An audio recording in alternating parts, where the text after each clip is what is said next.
So we are honored to have with us today admissions officers and experts from top universities, including Stanford, Harvard, Manchester University, and your host, managing director of AcademX organization. My name is Mr. Agil. You can call me Mr. Agil or Agil. I will shortly introduce our speakers. Of course, they will also introduce themselves as well. So our first speaker is Mr. Daniel. He's former admission officer of Stanford University.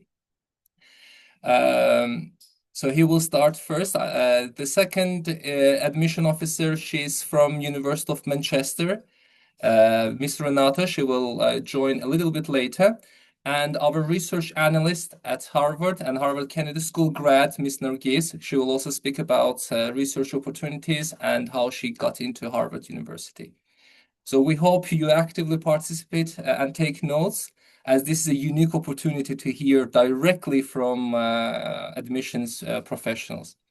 So without further ado, let's welcome our first speaker, Mr. Daniel Chang, former admissions officer at Stanford. Please, Daniel, take it away. Great. Yeah, thank you so much, Agil. And nice to meet everybody here.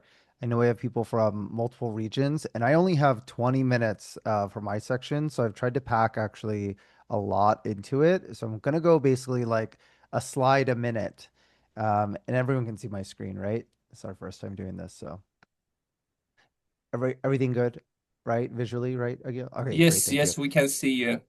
Thank you, guys. So as Gil mentioned, so I'm not only a former admission officer at Stanford, but also at Rice University and at Swarthmore. So my experience is quite broad because between those three universities, all three offer engineering. One's a liberal arts college, and then Rice also has a conservatory. So people who are majoring in like music, for example, as well as an architecture school. So I have quite a bit of experience, and then I'm also currently a graduate student at Harvard at the moment, doing their master's in engineering program.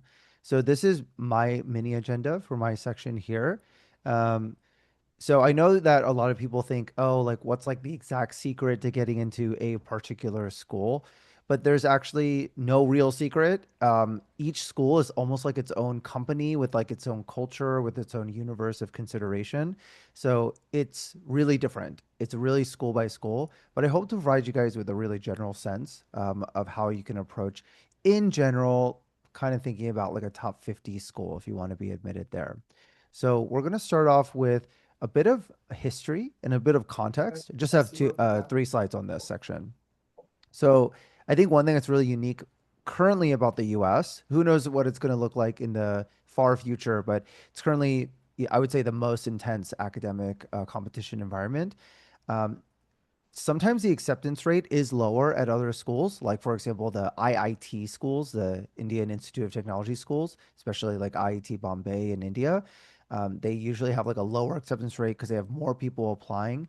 But the reason I think the competition is actually deeper in nature is also because it's not uncommon to see like 50 countries of people applying to, for slots at one particular school.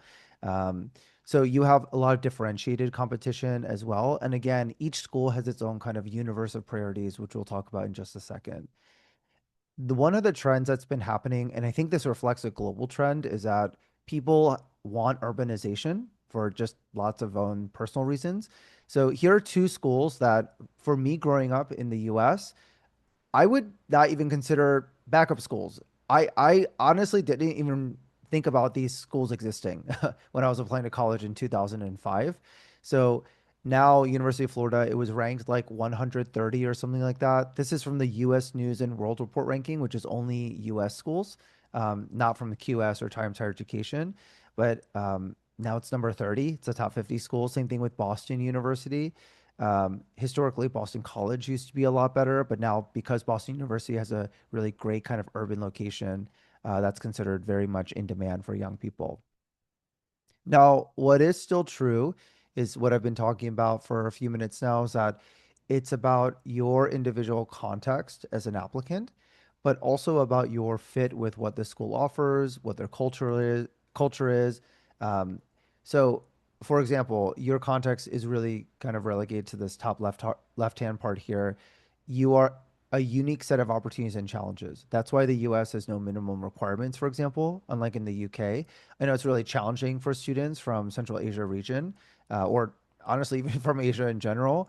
Like, for example, my students from Kazakhstan, they sometimes have trouble, with the UK schools if they have not done IB or Cambridge style A-level curriculum, because there's just certain, kind of passport requirements about your curriculum, and a judgment about that. But in the US, it's about you as an individual. So it doesn't matter if you've done a specific curriculum or not. It doesn't matter if you've had more opportunities or not, as you'll see later in one of my slides here.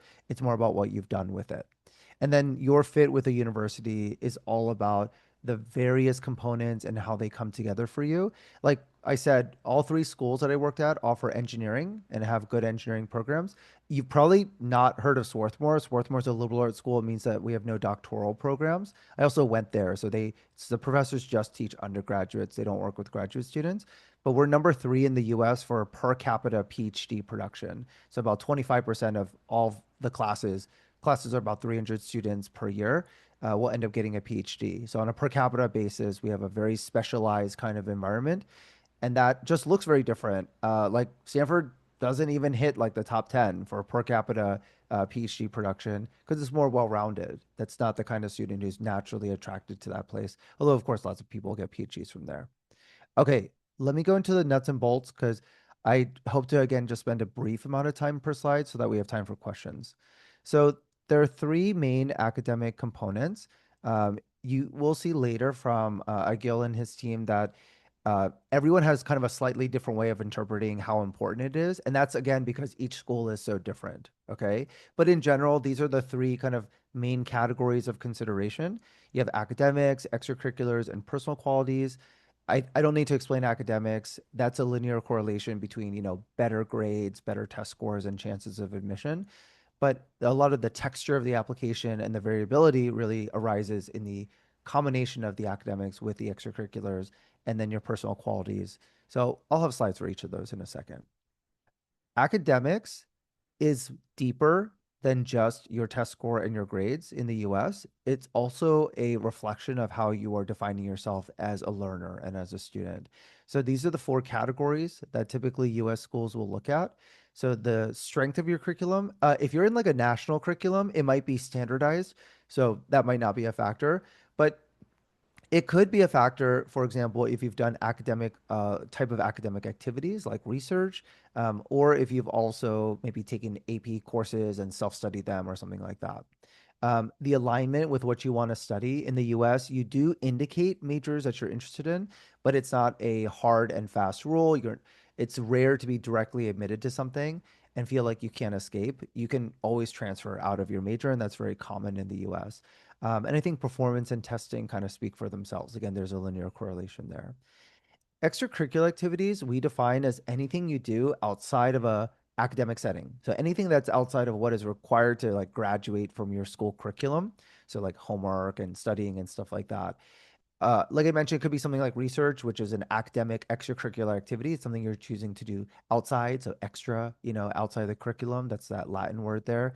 So I like to define them as concrete or ambiguous. Concrete are the ones that most Asian students that I work with tend to think of because those are the ones that we can easily define. Ambiguous ones, they're not better or worse. I just like to, point out that you can also do things on your own. You can do things that don't exist, or you can do things like you have to spend 10 minutes a day helping with a sick relative, who's elderly, who lives at home, and you're responsible for like maybe cooking for them or a portion of their care. That is also considered an extracurricular activity. It's a very broad definition in the US, which you'll see from the example later. The personal quality section is going to be all about your writing, of course, and your recommendations and interviews, but it's really where the self-reflection part of the application process begins and hopefully where it doesn't end, but where you are really talking about your thesis for who you think you are, what are the mechanisms that motivate you as a person. Those should be very clear from the pieces of writing. And I also like to just put things like the word count here because I do like to show that it's not rocket science. Like 650 words is probably the longest essay that you'll write, and 650 words is like one page of typed text in like 12-point font. Um, But again, the tricky part is how they all cohere together because typically the most selective schools will have something like as many as like a dozen, maybe more, different mini or moderate length essays. And so I hope you can see that even if you are very specifically interested in just one course of study and, making one thing in your life 80% of your time, I don't really want to see like 12 essays about how much you love debate. It gets kind of boring, right? So it's a really challenging exercise because it's trying to surface all the different parts that make you a human being. And that includes things like your personality. Okay. So this is just a little myth that I like to talk about. This, again, as I mentioned, you'll see different kind of like pie charts for like what the perceived distribution of application weighting there is between the academics, the extracurricular, and the personal parts of the process. This is just meant to visually define a very, very general sense approaching each school. Like, for example, at Caltech, I would say that's where we're closest to Asian universities. It's like 100% merit. It's not really contextualized. It's all about academics for the most part, plus like a little dash of like social impact and helping your fellow human beings. Um, Whereas at Swarthmore, I would say like the extracurriculars have a lot more weight and impact. Again, yes, we graduate about 25% of our alums become PhDs eventually, and then basically 100% get like at least master's degree. Um, but we also have like a very big social justice component at Swarthmore. Rice is more about like balance, personality. Stanford is more about the entrepreneurial spirit. So this looks really different school to school as well. And it's more complicated than just getting the good grades. But without the good grades, you literally will not be considered. So every US university will put a range of test scores or academic performance or a rough profile of their students so you can get a sense of what is kind of the median student at that particular school. Okay, let me talk to you in general. Again, this actually varies school by school as well, but how the files actually get reviewed. So, generally speaking, this is what's called the traditional way of reviewing an applicant, and it generally goes from larger to smaller groups. So, historically, there was a first and a second reader, and the first reader is an admission officer who's an academic professional who looks at your file and knows something, kind of a working understanding about your country and what's normal, right? So, like, I've, been responsible for presenting Central Asian students, for example, like in various committees before, or been the one to actually like do the first reads or maybe even the second reads for that country. Historically, the second reader doesn't know a lot about that particular country or context for that student because eventually you get to a committee that does a vote on whether the student should be admitted, waitlisted, or denied, or deferred if you're applying early. And if you can't pass the scrutiny of like a random second person, how are you going to get 30 possible votes? It's usually not by unanimous vote, but it's usually like majority. But still, the point remains. There are different models of schools now and how they set up their reading committees. But again, this is kind of the traditional one. And it usually means that you get a quick review at first. And then as we get to committee and prepare for committee, I might spend 5 minutes on a file if I'm the first or second reader, just making sure it generally looks okay. But for committee, I might spend 50 hours on a single student preparing them because I have to defend why I think that student should be admitted to maybe 29 people in a room, right? That's how it might literally look. And then lastly, the matriculation and how you decide to go. That's an important data point for some colleges. So it's a data point we use called demonstrated interest. Most of the really famous selective schools do not care how interested you are in going there because naturally most people decide to go to that school. But the average conversion rate from where you are admitted and then you decide to actually go to a particular school is lower than 30% across all the schools in the US. So that is an important thing to possibly think about for yourself as well, like going to an online seminar if the school offers it, or an online tour, signing up with your information. Also, it's great because it gives you information as well. I have one slide on how you prepare for this process. Again, this is just a quick overview, but it's all about planning early. And I want you to really understand this as a self-reflection exercise because we have 4,000 bachelor degree granting universities in the United States. I would say in the top 100, every single person in the US who has a professional job and has gone to university has likely heard of them, even if they don't know anything about the school. So, the US News and World Report top 100. But there are so many schools even outside the top 100. Again, as I mentioned, like I don't know if people are going to apply to University of Florida from here, but I think Boston University is like fairly well known. And that school was not even on the radar for the vast majority of human beings on the planet outside of Boston, Massachusetts, just this city and this state. And things can change very quickly. So you actually want to have a broad focus area and understand that from all these possible schools, not the schools by ranking necessarily, because schools ranked number 15 to 25 could be so different from each other that you'll get into some easily and get into some, like some will be impossible with your profile, even though they're all very, very close together. 15 out of 4,000 is not a big spread there. But the way you start to narrow down is number one, especially if you're young, you want to explore widely because we have so many options in the US.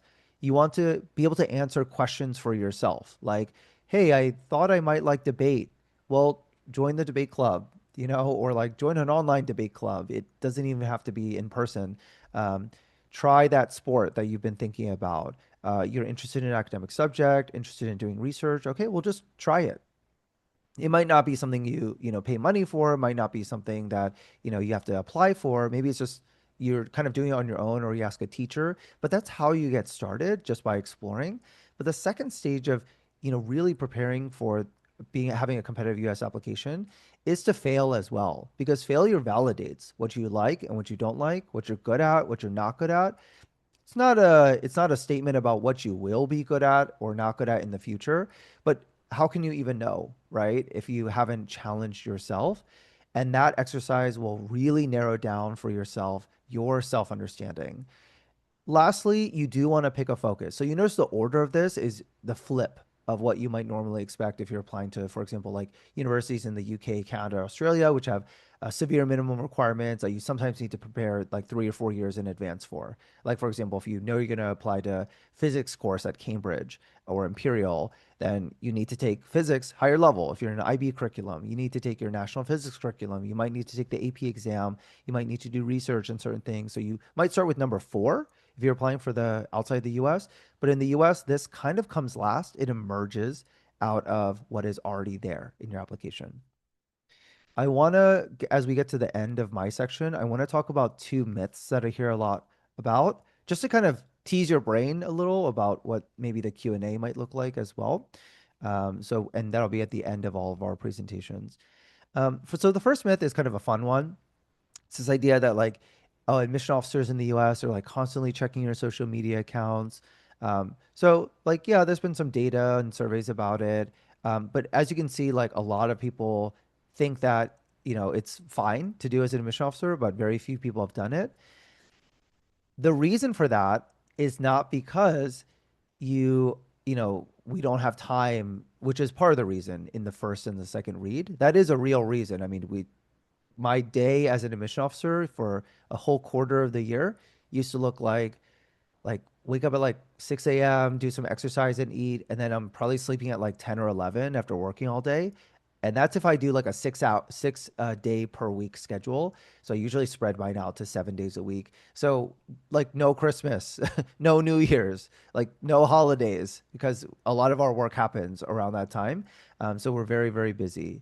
But part of the reason is also because when I send students to committee and then I prepare their files, I often don't need to check the social media because a lot can be verified through the school. But I do check almost every student's social media just like really quickly if I'm bringing them to committee, because I have to be prepared to, defend their candidacy against the other great students who are applying. So it's kind of this more complicated myth. Like, no, we don't look at the social media for every student, but for the percentage we bring to committee, we're almost always looking at them. That exercise of presenting a file in committee is very much like being a lawyer or an attorney.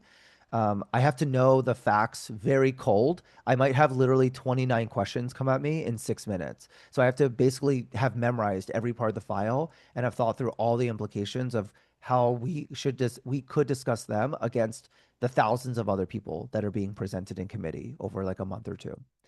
The second myth is a very common one that a lot of students think about, like, oh, I should optimize my profile by applying for a very unpopular major. I can see there's a higher acceptance rate. There's not many people doing it. So statistically, my chances should be increased. And I give you this rhetorical question for a real major that is at like a lot of schools. And my question, my funny question is like, oh, that means everyone is great for Portuguese studies, right? So actually, the more rare a major is, the more like narrowly defined the competition looks like. These students are still really, if it's like a Stanford, for example, they are world-class applicants to their program. Just because not a lot of people do it doesn't mean that you're going to be at their level. So be very, very careful. There's always room to optimize and add strategy to your application, of course, but don't go so unreasonably far from your core strengths as an applicant. That's really important. Okay, now I have the last slide or the second to last slide here. So um, some of this has been edited, but here is a like fairly real example. The picture didn't come through. I don't know why, but um, I once saw a student from, an IB, they were attending an IB school, they were a private school student. One of their parents worked at a lab at a very famous university. So I'm just changing the university names, but I put like Yonsei University in Korea. I'm South Korean. So I just, a little bit of like hometown love there. So you can see that the SAT score, it's out of 1600. This is a 99.9 percentile score globally speaking. 800 is a perfect score in the math section. They have a predicted 44 out of 45 IB, which is also 99.9 percentile globally speaking. And they have all this like cool stuff. I mean, they worked in this prestigious school's neuroscience laboratory, but if you look at the rest of their extracurricular activities, the real kind of meat of this particular applicant was that he was really interested in, I would say, like material science engineering as opposed to neuroscience. So, for example, like with a specific chemistry focus at the molecular level. And he was not like published in anything like necessarily fancy. He was more working at like the school level and the regional level as opposed to the international level. But when you're published in, so Neuroimage is one of the top three neuroscience research journals in the US. You're usually published in the order of your contribution, of the weight of your contribution to that academic paper. And he was author number 32 out of 32, which basically means that he was like, it was like a nepo baby situation. It's because the parent, like worked at this like really famous neuroscience lab that they were able to get the son into the project. And he lists that prompt is list the activities in the order of their importance to you. So he listed that first because he thought, oh, it's the fanciest thing I have. But we actually denied him from Stanford because we're like, you're quite weak in your contribution relative to your context, to your unique advantage as the only person in the world who is the son of somebody who heads one of the most famous neuroscience labs who has a child applying of this age this year, right? You have kind of almost a one of one advantage in the world. So we don't think that, like you have to cure cancer and like work miracles, but you should not be author number 32 out of 32 if this is your background and your advantage. If he had actually focused more on just the more regional state level material science work that he was doing, we were pretty excited about him. We wanted to admit him. I like that he was the founder of the Kindness Club. I like that he was a tour guide and he was very social and could talk to a lot of different kind of people. But his essay, there's almost always one of what do you want to study, was quite weak because he was more relying upon his family connections. So we didn't really learn as much about the student academically as we could have. So I hope that gives you some context about how US admissions might work at the highest levels. And then you can always check us out if you're curious about our advising services. But I'll be back for the Q&A, and you'll hear about some exciting words about research and from some of my colleagues here as well. Thank you very much, Mr. Daniel. It was super enlightening and insights that you gave. Especially I like about social media part, extracurriculars, of course. This is our main focus, and about research and how it should be managed so to stand out. And I'm very happy that you've mentioned a couple of times Boston University. because our student Timur, he's actually now at Boston University, and he actually connected to our webinar, so he's among us. So yeah, that's very yeah, like we're happy that you've mentioned this. Hi Timur, by the way. I'm sure that you're here. Um, our next speaker is Miss Nargiz. She's now in Harvard University, and she just recently joined to our team as a supervisor for research projects, and also to help with those who wants to do extracurriculars. She's a research analyst at Harvard. So yes, Miss Nargis, here you go. She will talk about her path, and also at the end, you can ask your questions. We'll have Q&A session. Sure. Can you hear me, first of all? Yes, we can hear you and see you. Great. Great. First of all, thank you very much for this opportunity. Happy to join. My name is Nargiz. I recently graduated from Harvard Kennedy School, where I received my second master's degree in public administration, international development, and there I specialized at econometrics and quantitative economics. And today I will share a little bit about my experience and how I made it to Harvard. Here's the small content. So I will start with my personal story and lessons, what strong applicants do in research, how to approach high school research effectively, and later on how to use your research for academic positions in case you want to stay in US, and how Harvard will help you with like securing job offers through OPT process, especially for STEM eligible programs, and why research matters for early career experience, and how you can use this experience when you apply to jobs, and how you can use this experience as a part of your job interview. So my journey started at Azerbaijan Diplomatic Academy. For short, we call it ADA University, and I got admitted there in 2015 and graduated in 2020 with honors. And I received my Bachelor of Science in Economics, like BSc degree from there. And as a part of my curriculum, I had a chance to not only work on the research project, because we were required as a part of curriculum to submit a thesis, but also I had a chance to kind of enroll in classes like advanced econometrics, money banking, financial markets, monetary economics, which later on became very useful when I applied to my first master's degree at National Research University, Higher School of Economics in Moscow. And there I studied Master of Research program. So it was a short economic research program, and as a part of that curriculum, again, we had to kind of work on research, because everything was basically mathematics based. We had to deal with proofs and everything, and we had to do it as a part of our research as well.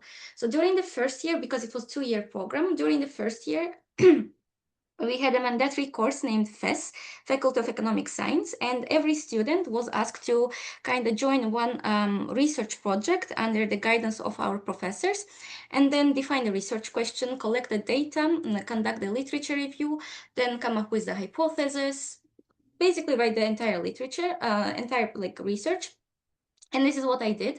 I was working with Professor Veronika Belosova, and she was specialized in banking sector, and I wanted to conduct research related to how like economic freedom affects bank stability in CIS countries, which is Commonwealth of Independent States. And later on, I had a chance to publish that research with the co-authorship of my professor.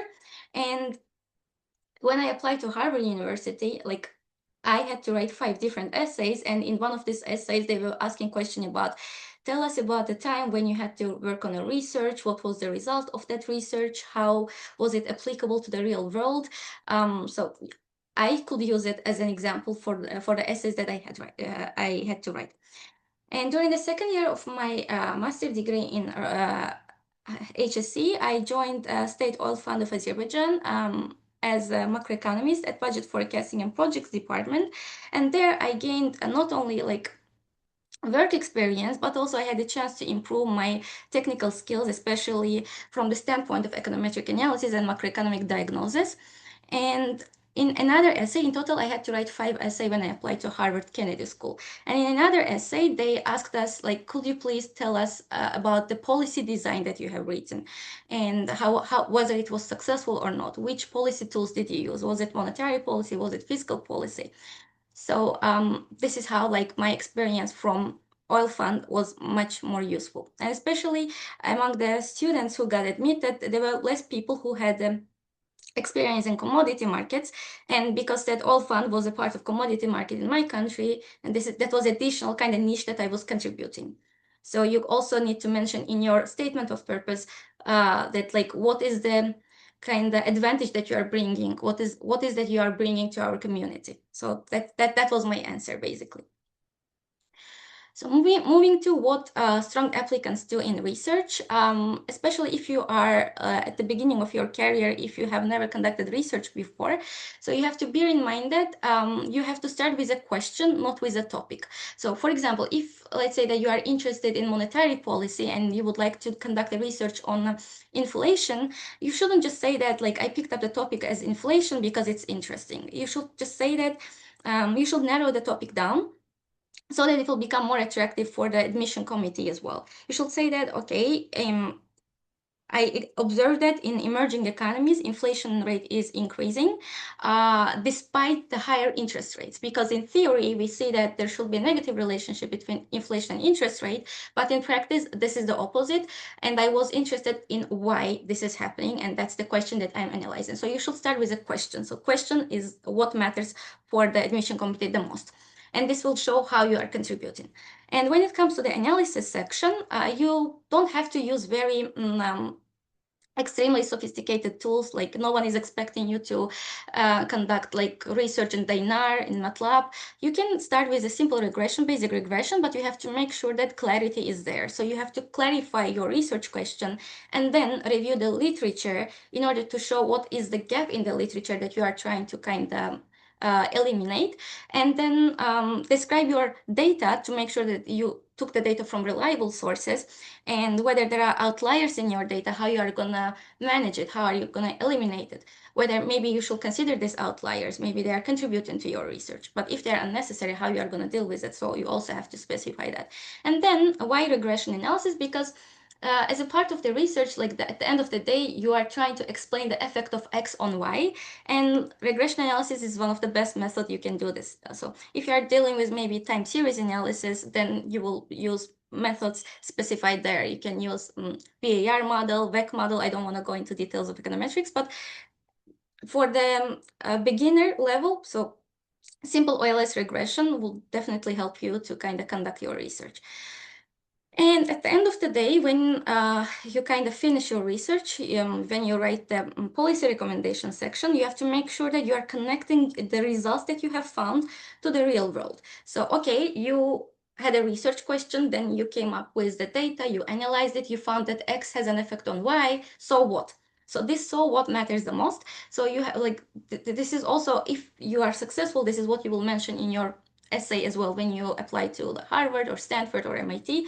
Like, what kind of problem your research solved, how people in the future can use your research in order to eliminate certain problems in a certain region. So you have to make sure that you are connecting your results to the real world impact. Next is how to approach high school research effectively. As I already mentioned in the previous slide, you better start with a literature review. Maybe the research that you want to conduct has already been conducted, and so that you don't waste your time, or maybe you will see the problem in the methodology and you want to correct that problem, and that will be your justification, explaining why you started the research to begin with. And then you can, most of the PhD students, for example, they conduct their own interviews, or they take very messy data, they clean it, and then they do regression. But for the high school level, you better start with like extracting data from IMF or World Bank or central banks or some surveys and interviews that are already available to you. And then you can use them in Excel. Start with descriptive statistics to show the relationship between X and Y. You can use scatter plots and to show how particular, let's say, variable change over time. You can use line graphs and charts to kind of see the trends that are happening in economy. And then again, you have to turn the research into story, like turn the research question into story, explaining why it matters. For example, in my case, when I was conducting my master thesis in Harvard, the research question was, okay, Azerbaijan is exporting, like the 98% of the GDP in Azerbaijan depends on oil, and it definitely makes financial markets more vulnerable to the external shocks. And as a result of that, non-performing loans increased when oil price is declining. So there was a negative relationship, and I had to show it with a line chart and bar chart. In one hand, I was showing how the trajectory of the oil prices increasing in 2008 and then decreasing in 2014 and 16 and then increasing again, and what happened to the non-performing loans, for example. And then I had to explain why it matters, because when oil price is increasing, people assume that, okay, high oil price will remain in the future. They take more loans in dollar, but when oil price crash, because there is higher debt that the people have to pay, but they are not being able to pay it because the oil prices are declining and it affects their income. And that was the point that we had to show. And then why it matters, because financial market is one of the most important sector in the economy. So the next, using research for academic positions. Like after graduating from Harvard this May, so I was looking for kind of opportunities to stay in the US, and currently job market is not performing well. So Harvard actually serves an opportunity. You can become TF or TA to stay in the US, and while also you can maintain your F1 student status under OPT. So I will talk more about it in the next slide, but to explain how research helps. So in case you have conducted research in, let's say, macroeconomics, microeconomics, finance, econometrics, or anything, you reach out to the professors, sharing your resume and also your research paper, saying that you have experience in this field and you believe you can contribute more to professor's team to help him to teach particular class. So he will basically teach the lectures, but you will do the seminars. In the seminar, you will be asked to solve questions, maybe help some students to conduct their own master thesis or bachelor thesis, depending on to which class you are actually serving. So this is when research papers can help you. In another case, for example, if you want to stay in US, you can apply to talent visa. And one of the key requirements there is your own contribution. And in this case, they count research paper as a part of that. For example, you can say that this particular field, let's say behavioral economics, the role of behavioral economics in commodity markets is not well searched. So, but I have done particular research about it. I have published some news and blog posts. I think I can contribute, and then this will be part of the process. And in the also, when you apply to job interviews, most of the HRs during the initial stage will as a part of behavioral interview, they will ask you questions about describe a time when you conducted the research and what kind of challenges you met and how you dealt with these challenges. So describe a time when you were dealing with a messy data and how you clean it. And research in this case can be handy for you. And there's a last, this is actually what I have already mentioned. How Harvard supports students. The first thing that Harvard does is through OPT. So you apply when you graduate, and in case you want to stay in US and you have STEM eligible program, you apply to optional practice training, and Harvard will be financing that for you for the next 3 years. And hopefully within the 3 years, when you stay in US, you will be able to find a job, and it will lead to the green card and later on the permanent residency. And another thing is mandatory summer internship programs. Harvard provides a financial aid, and you, as a student, can look for internships in any country that you like. It can be US, it can be UK. I did my internship in European Bank for Reconstruction and Development, and Harvard was providing scholarship, which amounted to almost $8,000. And when I was in EBRD, I had a chance to network with people and then define whether financial world is where I want to be. And the last thing is network events that will happen on campus, and most of the companies will come and hire you on campus. Interviews will be conducted not in their offices, but on Harvard, and it will make the process much, much easier and less stressful for you. So that's basically all from my end. And in case you have any questions, feel free to ask. Thank you. Thank you very much, Ms. Nargis. It was very interesting. I'm happy that both our speakers mentioned about early preparation if you are going to apply to top universities, and also about narrowing down the research and talked about impact of your work. And also special thanks to Ms. Nargis mentioning about how to stay in the US if you want to continue and get some job opportunities or research or teaching positions at the universities. So our next speaker is Ms. Renata, our distinguished guest. So she joined from UK. She's currently admission coordinator at University of Manchester. So please, Ms. Renata, you can share your presentation. So her main main focus will be UK and Europe admissions, and specifically about Manchester and top universities in the UK.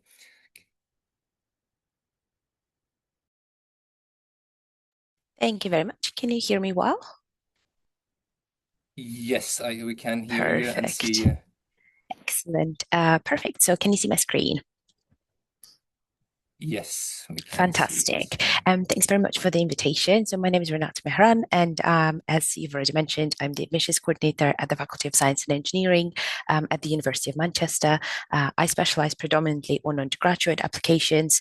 However, we do have the full cycle of applicants and students at the university. We're one of the largest universities in the UK. We're part of the Russell Group. If you want to compare it to the US, US has Ivy League.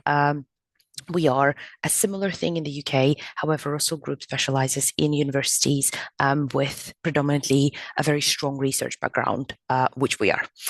So I am going to talk about application assessment process, applicants, and how to become a student in a UK university or a European university, because the process, you might be surprised, is quite different from the United States. And a lot of the things that previous speakers have mentioned would be a bit different. The approach to the application would be different, and the assessment, of course, would be different as well. So we will start with how UK and EU universities evaluate applicants. So you might think that when you submit your application to the system, if we talk about undergraduate applications in the UK, the system is called UCAS. So it's a centralized system where you submit your application and wait for the decision to come to you. That, again, to highlight, work for undergraduate applications, postgraduate applications, postgraduate research applications, and PhD applications have their own process, but undergraduate process is pretty centralized.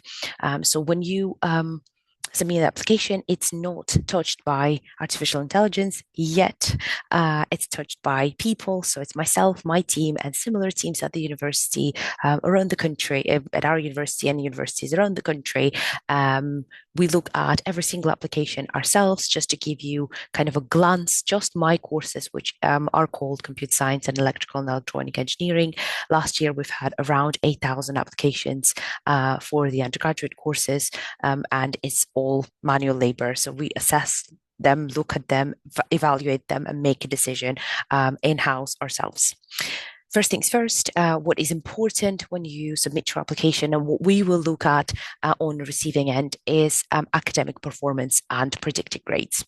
Academic performance is the most crucial, the most important thing, and something that will help you to get into the university. And that can be a variety of qualifications from all over the world. We do not focus just on something from the UK, of course, because we have tons of international students in the country and at the university. So the most important thing is how you perform academically and how you compare to other applicants academically, because you might be a brilliant student, have a lot of volunteering opportunities, have loads of tutors, study in the best possible school. Our goal is to give everybody a fair and equal chance to have access to higher education, postgraduate education, or postgraduate research consequently. So when you perform academically, we have a certain benchmark that you should hit in order to get into the university. Predicted grades is something that you might not have heard if you focused on United States applications, because UK is the only system in the world that operates off predicted grades when we speak about universities. And sometimes applicants, when we talk to them, they are very surprised, and their schools are surprised that we need predicted grades. What this means is, to get into the university in September 2026, we already assess the applications now. It is unusual because if we take other countries, you first get your qualification, get your certificates, and then send them to universities to get results. For us, if you apply for an undergraduate course or a postgraduate course, we can make you an offer right now. The offer will be a conditional offer where we tell you, hey, these are the conditions you need to meet in order to confirm your place. And then you obviously continue your studies, hopefully meet the conditions, and we will be happy to offer you a place to study. Emphasis on subject-specific achievement is very important because all of our courses are operating on specific subjects. So, for example, if we speak about technical courses, anything to do with science and engineering, we will look at mathematics and physics.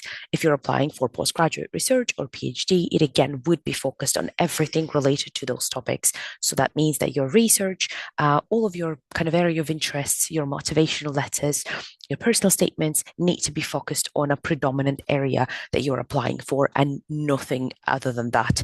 So the fact that you volunteer in your spare time or the fact that you love sports will not make any difference on the application in this case, as we are coming back to focusing on your academic merits and academic performance. Standardized exams is something that we accept widely, and that's for pretty much any stream of study and any level of study. I give an example of A-level and IB here because they're very well known in the world, but we benchmark everything equally. So, for example, we have an A-level set of requirements, and this is a UK qualification, so we will benchmark an IB diploma to A-level results, and every other qualification in the world will be benchmarked accordingly. So again, mentioning, you will hear me saying a lot that we are fair and consistent, and this is very true. We try to highlight this at all times, hence the standardized qualifications. But don't worry if you have something unusual. For example, you come from another country, let's say Russia, Azerbaijan, Ukraine, or any other country in the world. We are very happy to help you to benchmark your particular situation and qualifications to the requirements of the university. Biggest advice here, do speak to an academic advisor if you have one, or contact the admissions team directly. I can speak for UK and EU universities. We're very, very happy to talk to you and guide you through the process because we understand it might be a bit complicated.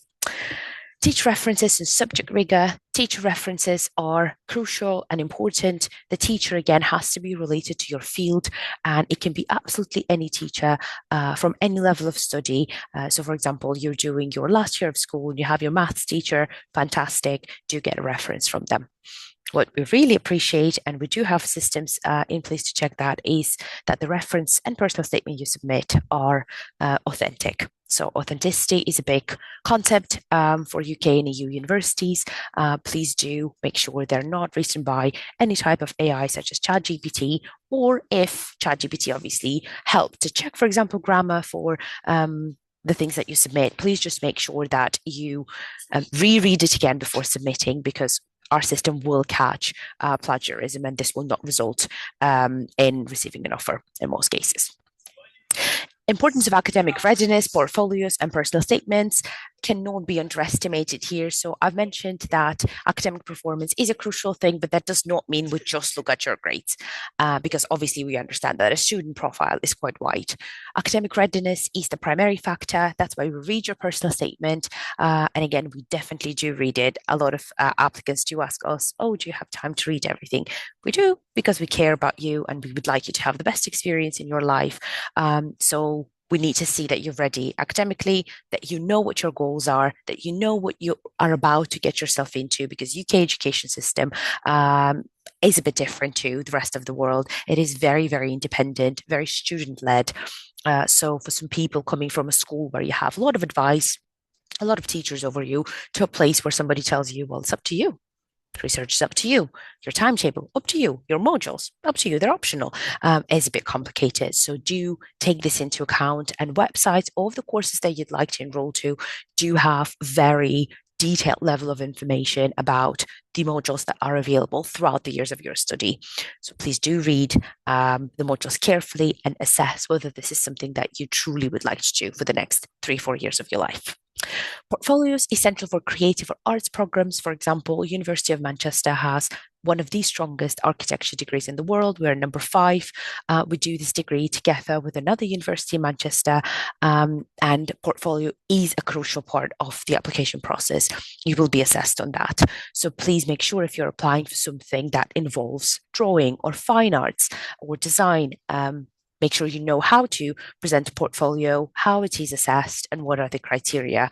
To mention again, criteria are very, very transparent. This is done for an easy assessment, and you can ask as many questions as you would like. If you're not successful, feedback will be provided for sure. Personal statements highlight motivation and subject alignment. As I've mentioned before, we want you to have the best possible experience. And sometimes what happens is there are degrees, and I give you an example. Mechanical engineering and mechatronic engineering sounds really similar, but they're very, very different. So when you write a personal statement, me and my team, we read it to make sure that what you want to do is what the degree will teach you. Because if it's not, we will advise a degree that would fit your situation or profile better. And that just saves you time, really, and effort. And we align kind of your level of interest and your interest in general with the degree that will suit your profile.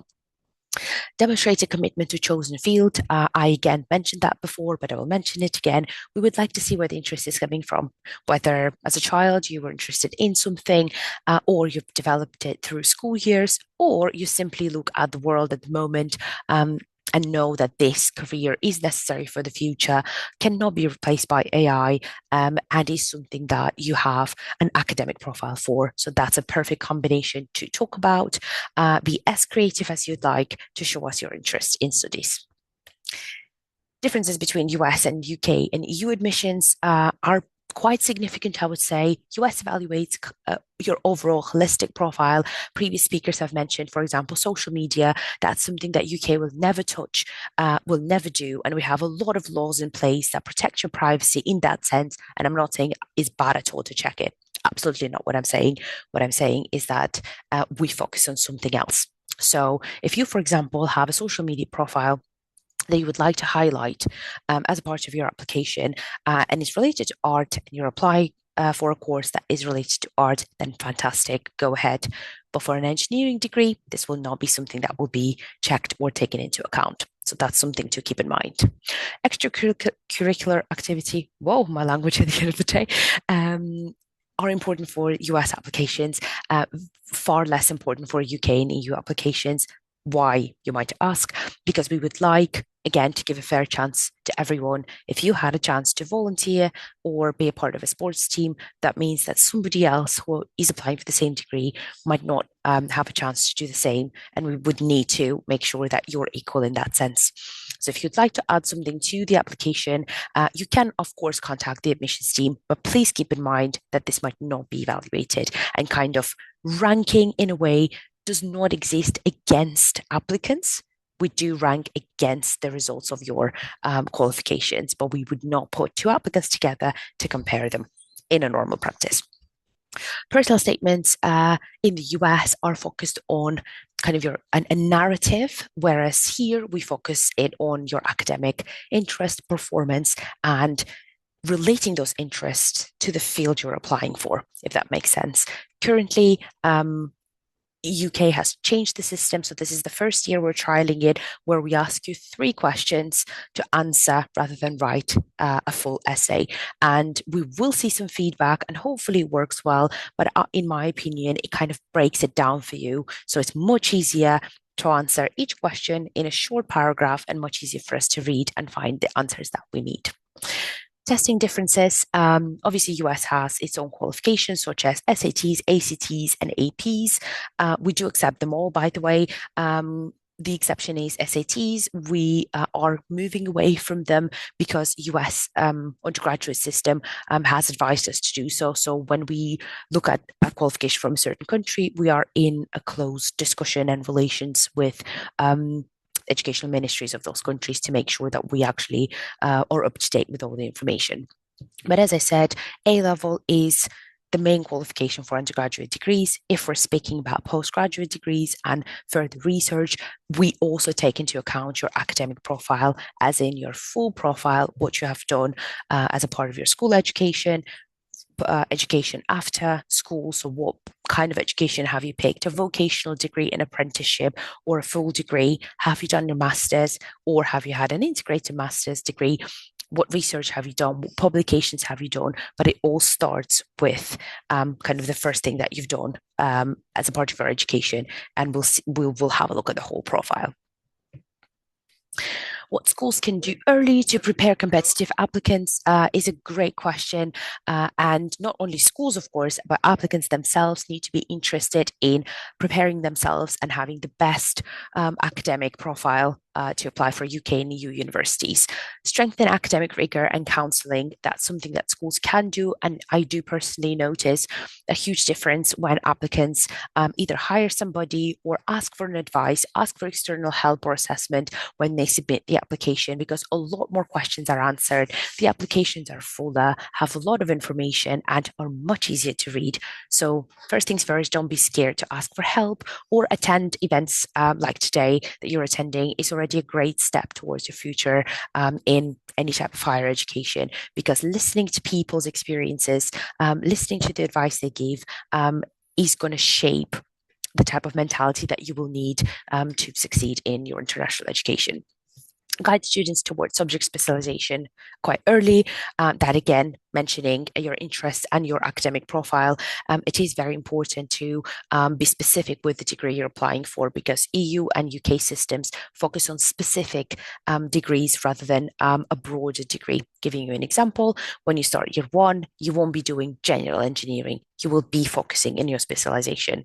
So very, very important to, again, read course profiles and get as much advice as you can regarding the course that you're applying for. Support portfolio development and enrichment activities, as we don't look at it in so much detail, I wouldn't put a lot of importance to it, but that does not mean that you shouldn't do it if this is something that truly interests you, because that shapes you as a person and forms kind of a fuller picture, and you can continue doing that joining the university. As an example, our university has the largest student union in the country, so you can find in society that represents your interests pretty much in absolutely any field. Last but not least, provide writing support for personal statements. This is an amazing thing. If you have a school counselor, a tutor, or a person who can simply read your personal statement and give you some opinions and advice. Because instead of checking with an AI system, which is super convenient, and I completely understand that people do that, it's very good to check it with somebody who actually submitted a personal statement themselves, because they've already been through the process, have some experience, and can give you some useful tips how to convert your personal situation and experience into something that the university would truly value and assess correctly. And on that note, I will finish. But if you have any questions, I'm here and very, very happy to answer them. Thank you, Ms. Renata, for very valuable insights on UK admissions and how it is different from US and in general about Europe as well. So I will be very fast. So I also have presentations. So just very quickly, I will show you just to emphasize the importance of extracurricular activities and academic portfolio. So as our previous speakers mentioned, and also I want to mention again, so extracurriculars are important. Our main focus as academics is research projects, how you can publish, how you can do early research. So we believe that in your academic portfolio, like extracurricular activities, about 25%. So why it is important? Because you can boost your chances for admissions, because there is no like one data for all the universities, but we definitely know that doing research is one of the best extracurricular activity you can do. And of course, if you're published, or if you like, as most of our students took part at the conferences, so it boosts your admission chances up to 7 times. So like here we have some percentage, so how you can boost, because many of those who apply to top universities, they know that how difficult it is to get in, and therefore like we believe doing research projects will increase your admission rate. So in addition to like admission rates and increasing your chances, it's also important that like many of our students who already study at the university, they say that they do research every day. So therefore, like doing early research before going to the university, or at high school, if you are at high school, or bachelor's, so it will help you when you got in, and it will develop your critical thinking, or methodological competence, or academic communication. So yes, it's a competitive advantage. So it's better to create knowledge, but as many of our speakers said, so be careful with the AI. So we'll talk about this a bit more. So with our team, so what you can do, so we have different interesting topics that you can choose. The hot topics, of course, is AI, engineering, or computer science, but our students do research projects in fashion, in creative technologies, in sustainability. So like there are lots of interesting research projects, and we do have our team. So we have 2 new members. One is Miss Nargis, she's with us today from Harvard University, and also we do have one more, our researcher. He's currently in Berkeley. So in addition to our distinguished professors with more than 100 or 200 publications, there are also researchers at the universities, at the top university, that can help you with the research projects. So this is how research project in general looks like. So we first come up with idea, and then you start writing it, and it should be very well organized.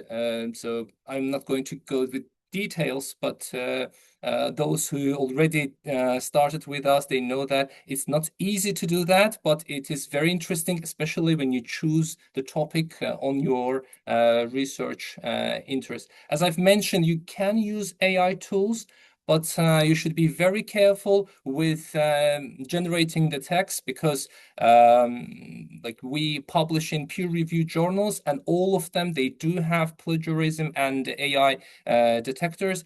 And of course, when you submit it, and they will check, and your revision process will be very long. And so therefore, we strongly recommend to use AI tools, maybe to give some ideas, maybe to give some interesting points, but not, of course, writing for yourself. So here we have students who published, or we helped with some conferences to take place. So we are very proud that some of students already joined our webinar today. So we have at Cornell University, Chicago, Edinburgh, Boston University, and these students, they got like they got there because they do have like very interesting and strong academic portfolio. They do have very good GPAs and like the exam results. And in addition to that, very strong extracurricular activities such as research project, and it published because Nastya and Uliana, they actually published, and also Uliana with Andre, they participate at international conference in Belgium and Vietnam. So we have not only like doing the project, but also publishing, and then if you want, you can also participate at the conference. So we have different places where you can, different journals where you can publish. It's not student scientific journals, but we try to make it where like real PhD students and professors, they want to publish.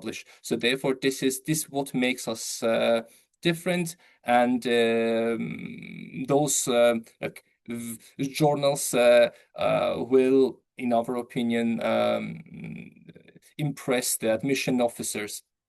So that when you publish, and also as Mr. Daniel mentioned, that like it's the main thing is about like what's the impact that you did, what was your part doing, and we try that our students, they are fully involved and they do research by their own, and they are first or second or third author in this particular paper. So I will share more details later, so how you can apply, how you can send your application, and also, of course, I will share with all of you the recordings of today's webinar. So this is my side of presentation. I will stop sharing, and I want to slightly go to the questions if you have any. So you can raise your hand or turn on your microphone and ask your questions to any speaker that we had, to Miss Nargis, Miss Renato, or Mr. Daniel.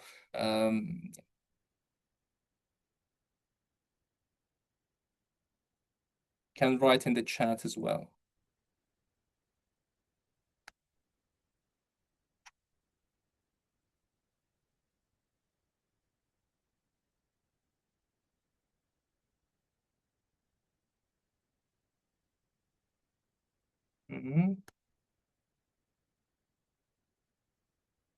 So we have a question. So thanks for meeting. There is lots of useful information where we can find information about international projects that children can participate in. Are there any restrictions for children from Russia? So if we are talking about research projects, no, there is no any restriction for students from Russia. Like I currently I'm in Moscow, and I work as a teacher at international schools. So our students, they do perfectly well. The only problem is with exams, like if we are talking about A levels or IB exams. So if they need to take any international exam, then they go to CIS countries to take that. But with publications, no, there is no any restriction. Any other questions? So you can write at the chat, or I can unmute your microphone so you can ask to our distinguished professors and speakers.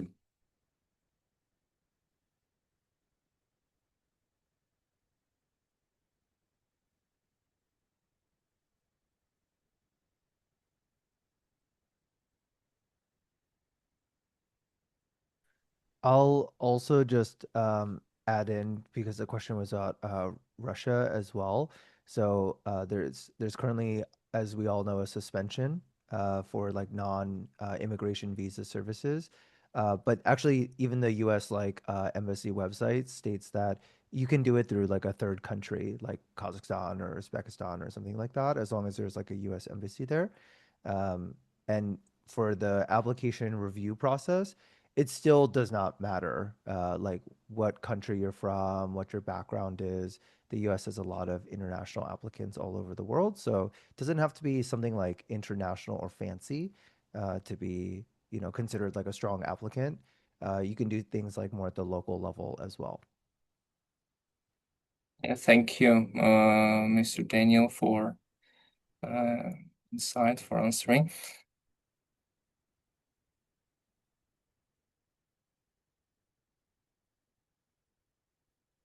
So if you don't, I see. Thank you. Okay, you're welcome. You can ask your question in Russian, or we have David with question. Okay, go on, please. So this is, I'm pretty sure, to Mr. Daniel, so you can take this question. I'm interested in how music and IT. I'm just curious to know how it works, how Stanford promotes which universities in the US. also Yeah, I offer can. opportunities? Yeah. Yeah, I can answer that question. So, Mm-hmm. I'll actually start with the second part of it, which is like if you have a music talent or some other kind of talent, how do you show that in your application? So actually, most of the top like 20, 25 ranked universities in the US, they'll offer what's called an arts portfolio. So you can actually, they have a defined process where you can show your like music or theater skills. Um, as I mentioned, in the US, you are not applying to a particular major like 99% of the time. But of course, they still want to see if you're interested in maybe dance or music or some kind of special talent that you have. You're not required to, let's say, major in music to be able to join the orchestra. But if you have a strong enough talent, usually at like the national level in the country where you live, then a portfolio could actually make a huge difference in your chances of admission. So that's one way to do it. Usually, if you submit like links and stuff like that, it won't be reviewed. The portfolio process actually has like professional music faculty, for example, review the music, or the art faculty review art submissions because they're the ones qualified to do it. But for the first question, that program is called Music, Science, and Technology. It's actually not a major. It's actually a master's degree. So at Stanford, this is not proprietary just to Stanford. Other schools do have this as well, but they have what they call co-term. And co-term means that you start your 2 years master's program while you are an undergraduate at that school. So you actually save a year of tuition because you can, start your senior year of your undergraduate studies and then finish just 1 year later. That's why what they mean by co-term, it's coterminous.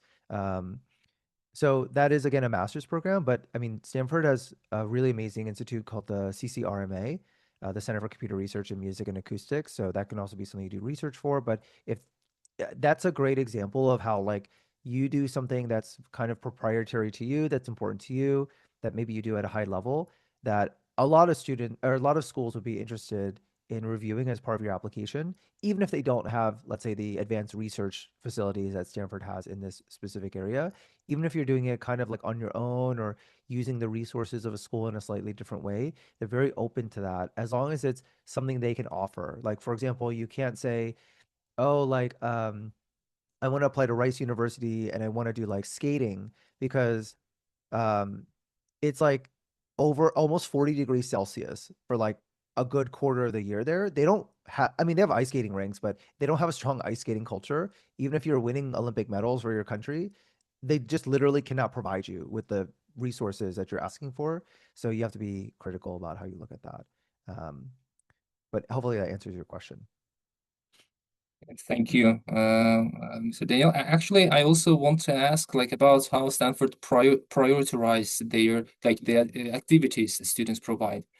Like let's say like the one project is very important, another project is maybe of course very interesting maybe for students or for school, but university is not taking it as important as maybe some other projects or activities.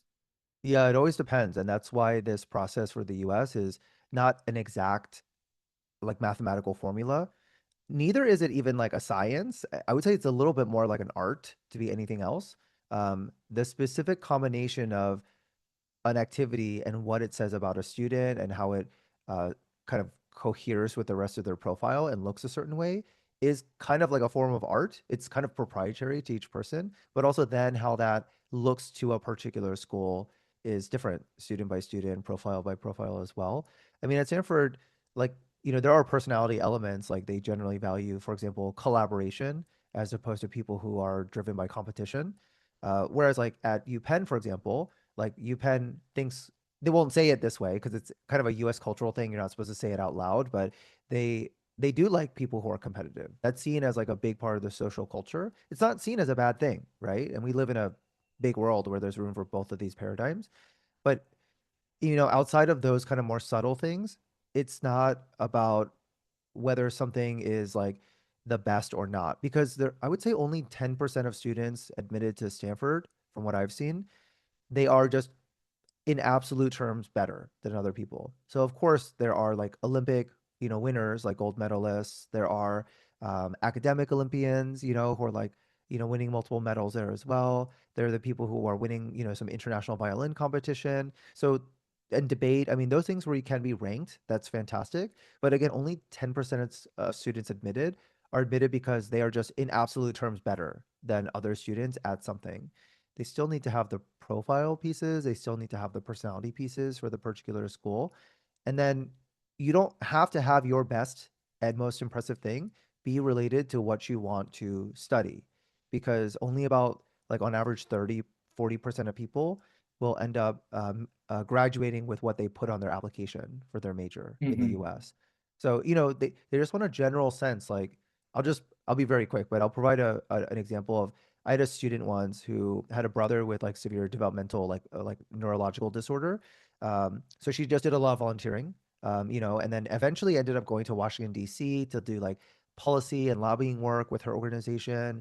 Eventually went to like a bunch of scientific research competitions and was actually helping to like co-present at poster like conference sessions for the neurology research that the scientists at her company were doing. And she is now an English professor. And she was not interested in science. She's not interested in politics, but she's just very personally motivated, and she got to the national level as a kind of a student representative for this work. And to a US university, we said, well, if you can do that with something you don't even want to major in, then of course you'll be the best, I don't know, poetry leader or something, like that doesn't really matter to us. We're more flexible in our thinking. So I hope that opens up the options for the people here as well. Like, if you're really good at something or really interested in something, it does not have to be directly related to your major. But I think for over half of students, it is. That's natural, but it doesn't have to be. So it's flexible. Wow. Yeah, that's very actually enlightening, because usually students, especially high school students, they don't know like what's the magic formula to get in. So I think the magic formula is just to believe what you do, and like know what you want, and then you do maybe these activities. As one of my students, he's very like he's one of the hobbies is bird watching, and he actually mentioned it is in his personal statement. So it was very interesting because it makes like unique, this authentic mentioning about him. We have one more question. It's how is the transfer review process different from the first year admissions process? Is this for the US or for other schools? Yeah, I suppose it's for US. Well, I think I can also like answer on behalf Yes, of please. other schools too, because we work with students from all around the world. Actually, the transfer process, and also in addition, graduate school admission, it works a lot closer to what you've heard from, like, the European perspective or the Asian perspective. Um, Even though you might be transferring and you still have some years to decide, um, you should have a very clear sense of what you want to study, because you have less time to do that exploration. Typically US bachelor degree is 4 years. And if you're coming in as a first year, then you don't have to know exactly what you want to study.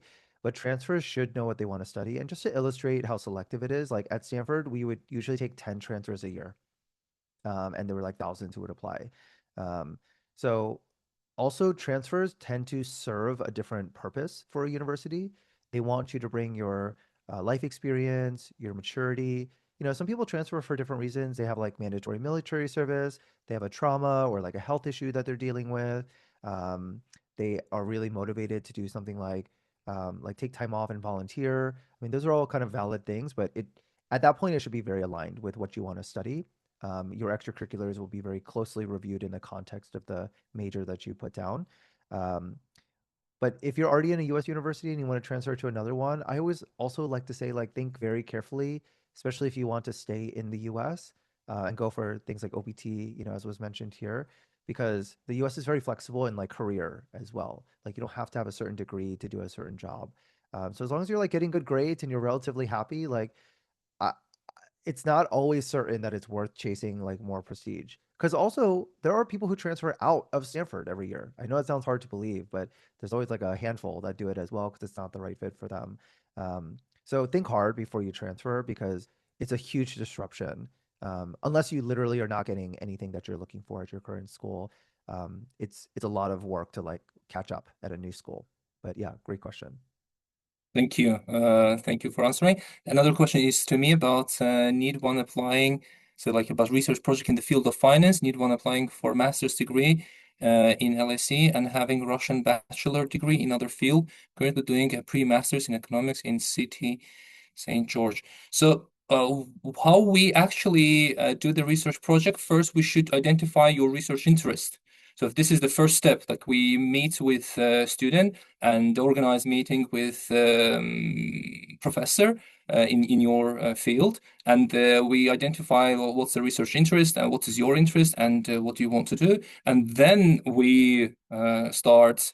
Like when we first identify like what you're interested in, and then we started the research project. So of course, yeah, we do in finance, we do have professors and researchers. As I've mentioned, like we have researchers from top universities like Harvard, as Ms. Nargis also, her field is near to finance econometrics. So, or we can think about like how we can speak with professors who has more than 200 publications, both like conferences, books, and Scopus index journals.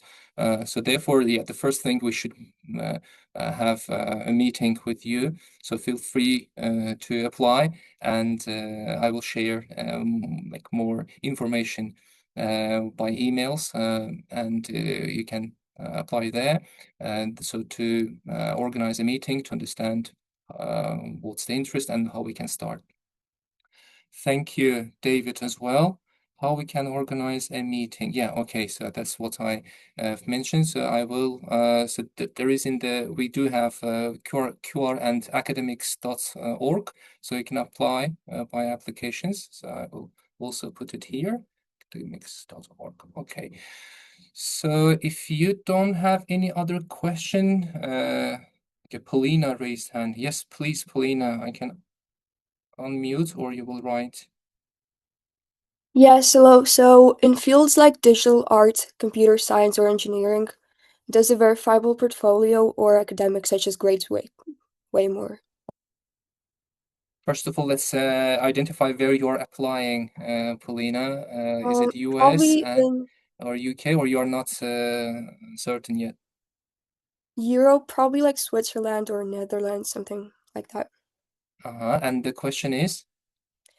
So does your portfolio carry more weight or your academics if you're applying to fields like digital arts, computer science, etc.?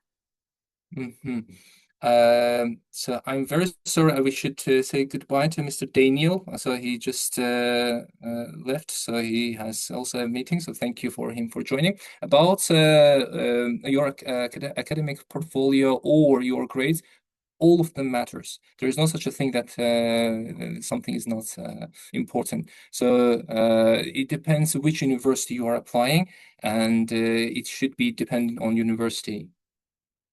Okay, thank you. Yeah, so we should first identify where you apply, and then think about. But in general, it will definitely improve and increase your chance for getting in. So thank you everyone for joining. We will, of course, organize more similar events, and stay chilled. So we'll share more information by emails and those contact details that you left in the during registration. If you don't have any questions, I will end the meeting. Okay, thank you. Thank you, everyone. Okay, good luck, bye-bye, and have a good time.